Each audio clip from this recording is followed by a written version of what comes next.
a very eloquent summary of what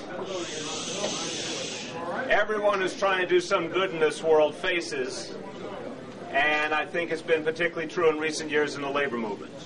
And I want to just thank everyone who's here this evening supporting Larry, because the notion of someone who wants to make change so deeply and is so in touch with the grassroots, becoming the president of an international union, is very powerful when you think about what that would mean for our city, our state, our country, for the labor movement. And, you know, Larry, to me, I first met him in a noble cause in 1989, and it was not a really great time to be the Staten Island coordinator for David Dinkins, and yet Larry Hanley took on that job. And I got many an anguished phone call late at night from Larry as he suffered the slings and arrows.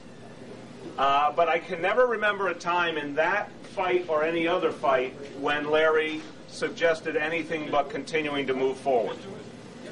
And he, I won't say he's impervious to pain, but it's extraordinary how focused and committed and willing this guy is to keep doing whatever it takes to change things for the better.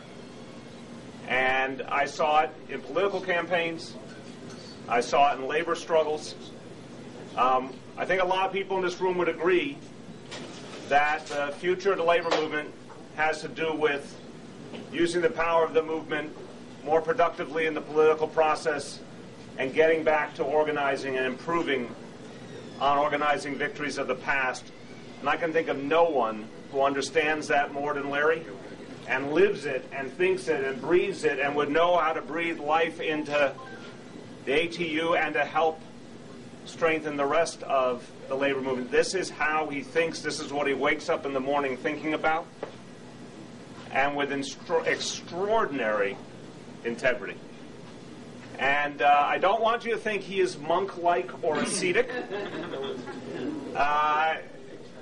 Larry has a pleasant, cynical sense of humor that he uses to grapple with the world around him.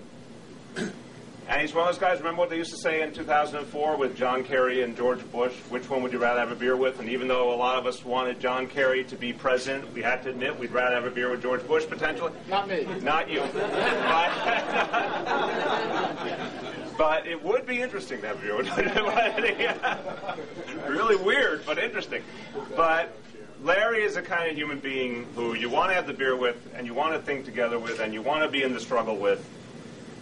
And anyone who watches his work can immediately tell he's for real in a time where I think we all need leaders who are going to inspire us and strengthen us just by their example. So I'm just so happy to be a part of this. This is going to be a moment that really changes things. And let's now bring it home for Larry.